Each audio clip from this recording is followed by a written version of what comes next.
Hello everyone. Once again, this is Dare to Speak.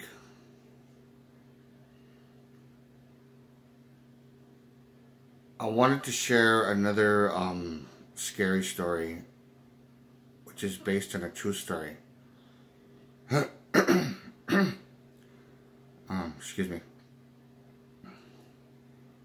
And this has to do with the letters that my uncle has written to my mom.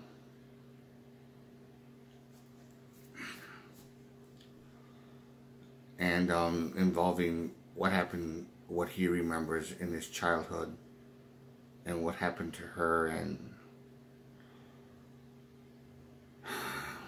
strange things that have happened. According to him, which is very disturbing, he lived by himself alone for many years in Glendale, California. He pretty much during the 1970s, I guess in the mid 1970s, or I don't know, possibly earlier than that, I'm not really sure. It could have been before my mom got married in 1969.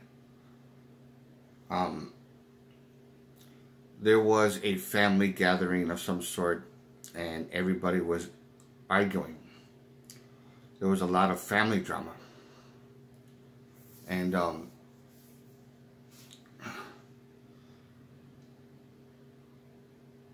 which is nothing new to him. He got to the point where he just couldn't stand the fighting anymore, and he was like, you know, like, you people need to grow up, kind of attitude, or whatever. I'm not gonna deal with this shit. So he says, I don't ever want to see any of you again. It's one of those type of situations where, you know, when someone's been around family that, and you know, for many years, there's arguments, there's betrayal, there's like so much shit that happens, and you reach the point where you just got sick of it. So he left, and you know, he decided to leave town after a while. He just wanted to get away from everybody. The thing is,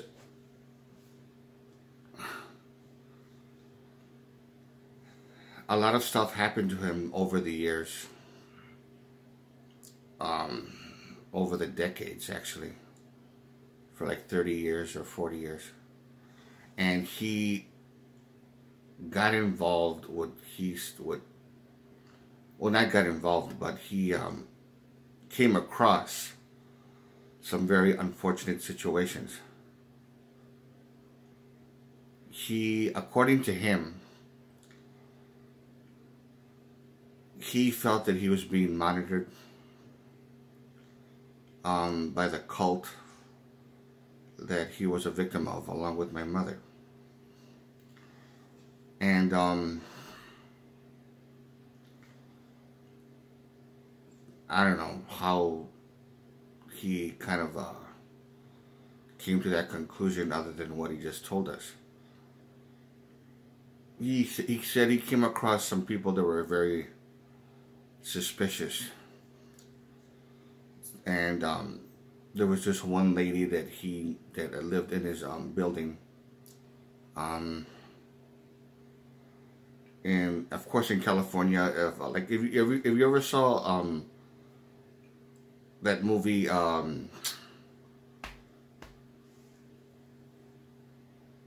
Paranormal Activity, the marked ones, you know how their building is.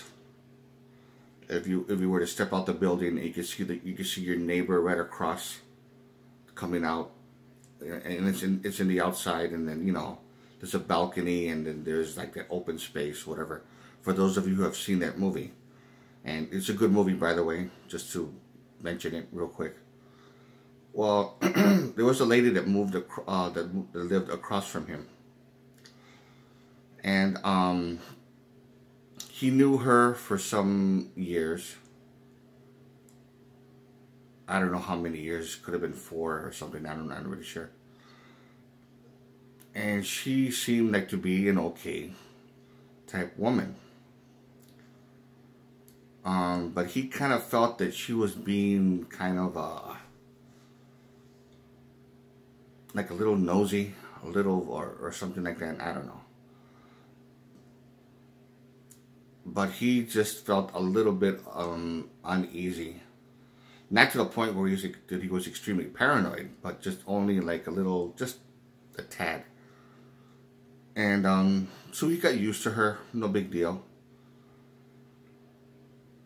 He said something that actually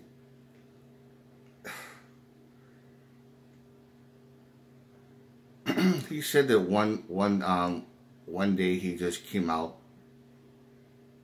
stepped out, and then she came out. I think at the same time. He was about to, as a friendly gesture, just wave at her, say hello, good morning, or whatever. And according to him, he said that her face was distorted. It became very distorted, and it turned into some sort of creature. She shapeshifted or whatever, and it happened for about 3 seconds or something, and that is not a simple 1, 2, 3, but like 1, 1,000, 2, 1,000, 3, 1,000, like a it happened slowly.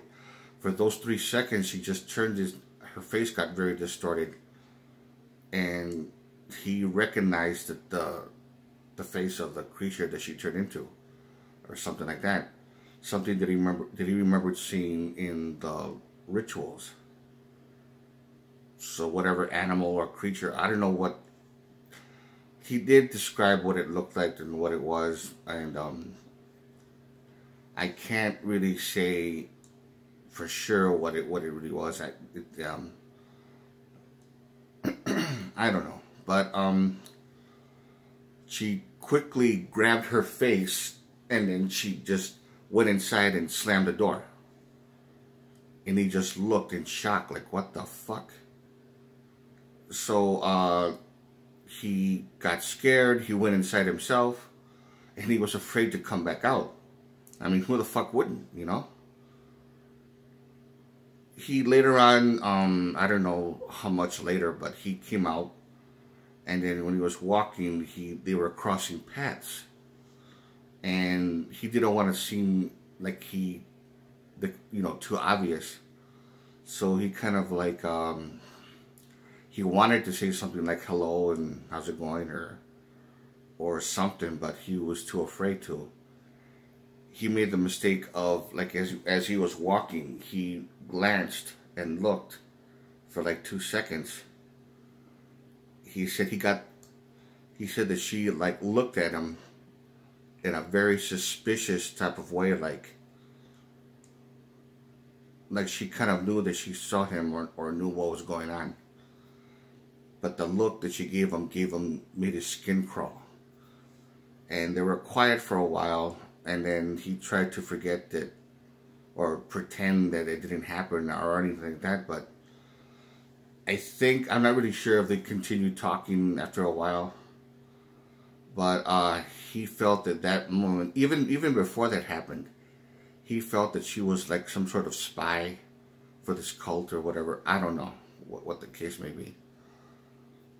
And it should have scared him like crazy. But my uncle is a very religious person. He started going to church more and more often, and I mean,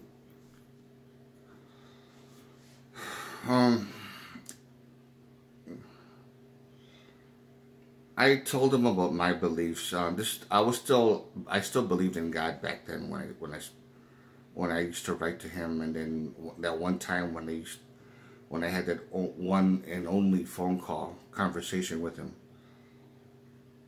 And I don't know if this was 2007 or 2008. I'm not really sure, but he told me a great deal of very, very far out, crazy and scary shit.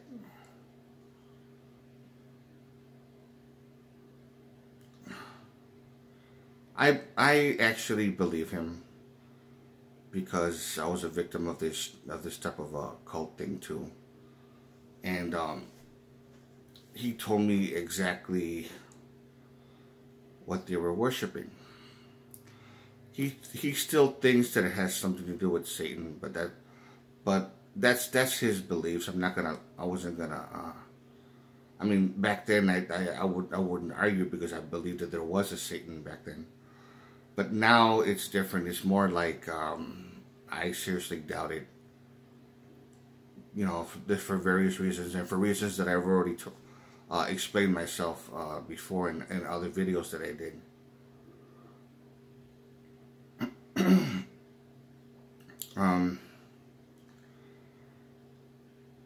The thing about it is, though, what some of the testimonies that he was saying, and some of the things that my mom was saying, especially in her flashbacks, that she couldn't handle.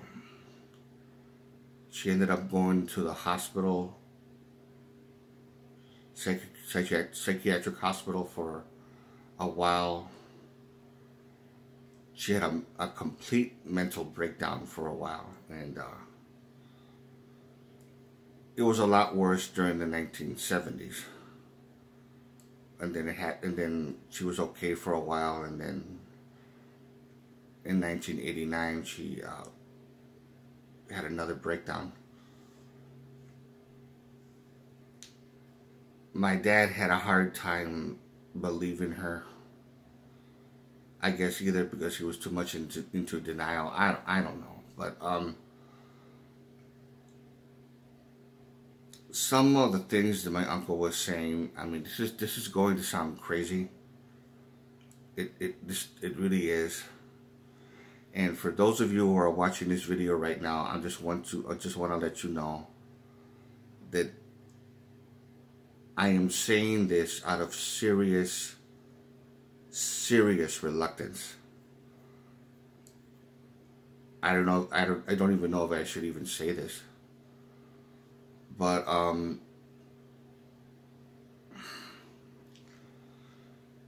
there's a particular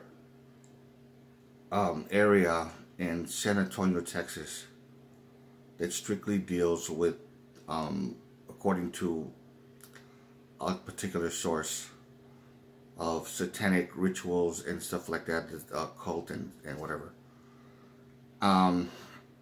Now, whether they worship Satan or whether they're, which I believe is just a false front for something else that they're worshiping. Again, that's just my opinion. You know, I can only speak for myself and for anybody who would probably think the same way. I don't know. But according to him, there's an area in a rural, in a isolated area, and there's like an old church, which he calls the White House, or it could be a regular house, an old abandoned house, or a lot of these things took place during his time when he was growing up, and my mother. And I can't really say exactly what he witnessed and saw because it's too horrific, disgusting, and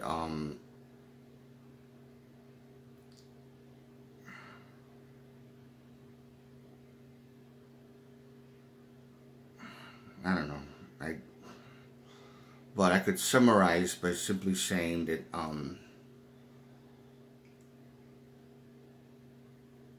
people were killed there in a ceremonial type of thing that he saw.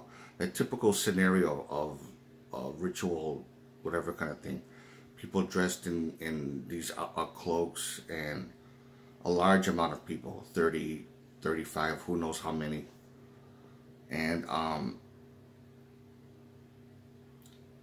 a lot of them were kids.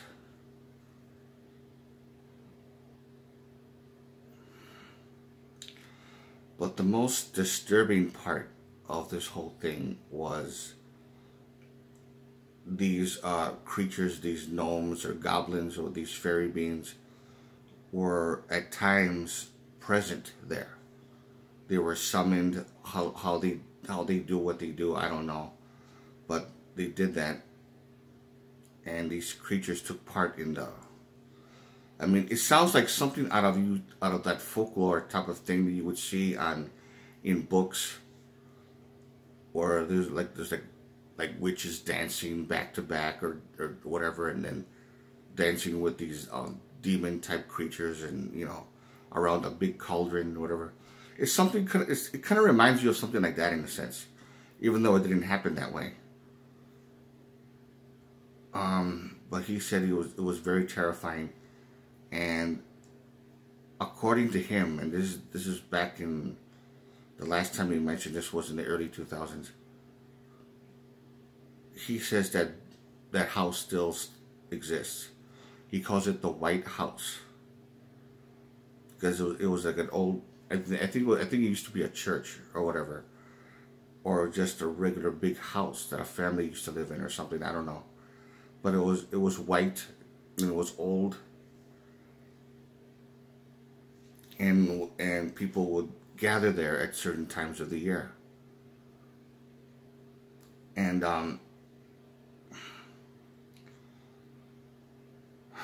there was an open field where they also did a lot of their their activities, whatever you want to call it.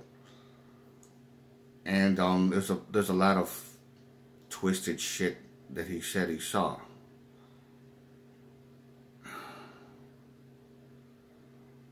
But another thing that he also said he saw as well was,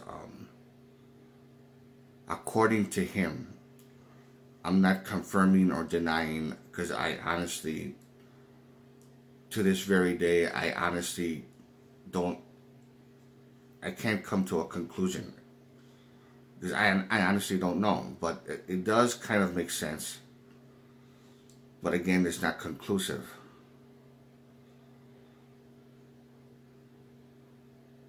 According to him,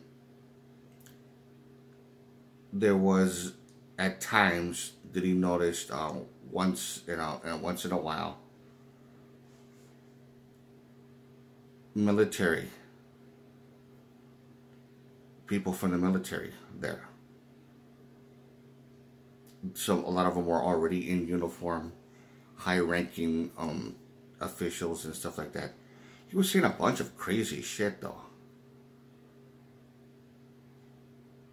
and like there was some kind of I don't know, but it's disturbing for me to talk about. I mean, I really want to say more, but I don't know. I'm just being very reluctant right now, so please understand.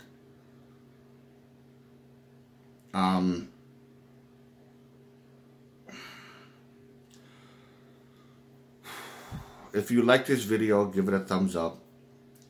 Questions or comments, you know what to do. And this is Dare to Speak. And to all of you,